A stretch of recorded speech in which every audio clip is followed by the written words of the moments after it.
There's been a great little fight back from some of the retailers involved in this whole plan to have charge for parking at Westfield Chermside.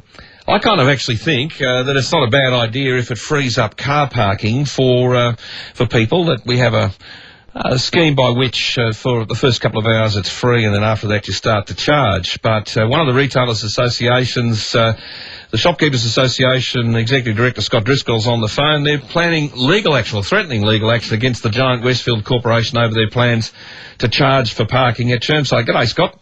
G'day, Gary. How are you? Good. You going to really follow through on this threat, or is it just a good talking point?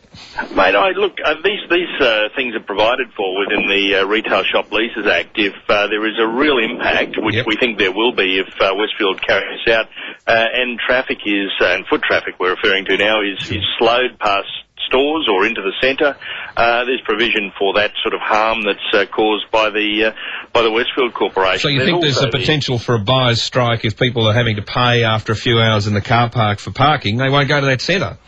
Well, that's the issue. We don't want to see that happen. I mean, if we have to actually help Westfield save themselves from themselves, we will. But I think there's probably a bit of corporate greed, clouding the vision of some people over at Westfield at the moment. But Gary, I think at the end of the day, I don't disagree with what you're saying. We want to see genuine shoppers provided for and the amenity of the car park to continue. But there's plenty of other ways Westfield, if that's what they're really on about, could do it. I mean, they could have a validation system. They could make sure that people's dockets were stamped by retailers. They're not proposing that. This is corporate greed. This is another income stream. So window shoppers, of course, would be left high and dry under that validation scheme. But I think the idea of some sort of proof that you're actually in there shopping is a fair enough way to go, isn't it? It is, and we're not opposed to that at all. And if Westfield wanted to take steps to actually ensure that amenity was genuinely provided to genuine patrons, that would be great. But I think there's something a little bit more potentially at play here. It's the dollars. It's also the fact that we're seeing a couple of other centres not too far from Westfield Chermside potentially coming into being to do with the transport hub proposals of the state government and the councils. And certainly we don't want to see Westfield take the opportunity to convert what's an amenity to retailers and their patrons into something that's just going to be a parking lot for commuters, which in reality is potentially what could happen down the track as well, and they could market it as such. Well, that's another angle at it. I think that's a good angle too, because there's a sort of number of different ways of arguing it, I guess, Scott. From your point of view, Retail Traders Shopkeepers Association's point of view, it makes sense that the parking is there for the shopkeepers and their clients, their customers. But there is this greater reliance, isn't there, on these big regional shopping centres being the hub of all things, and their car parks are paying the price. They are, Gary, and look, Westfield Chermside went out recently and launched their new development. They've now made themselves the biggest centre in the southern hemisphere.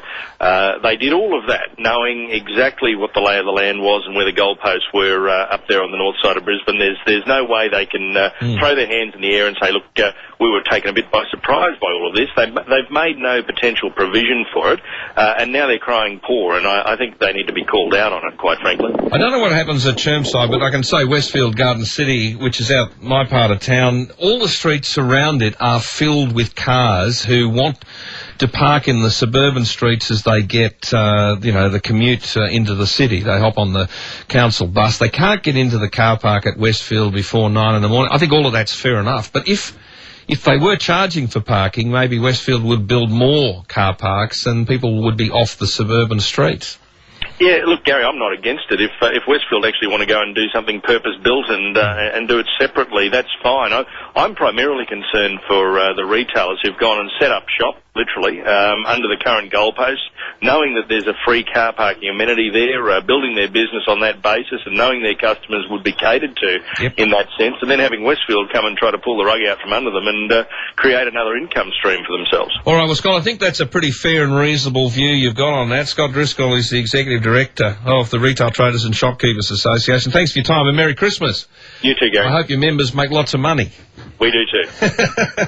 Well, it's 23 to 5. What do you think about that? And give us a call on 13 13 32. I mean, do you use your local shopping centre like Westfield or whatever for commuter parking? Do you think that's the way to go? Is it fair enough? I mean, do you flood the local streets around the car park because it's chained off until 9 o'clock in the morning? Do you think the local shopping centre, if it's going to be the centre of all activities such as commuting as well as shopping, should provide more car parks? And would you be prepared to pay if after a few hours of parking you were there for much longer because you were not just shopping, you were staying?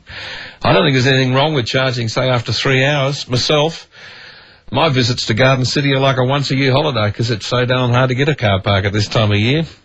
Tell us what you think, 13 13 32. G'day, Grant.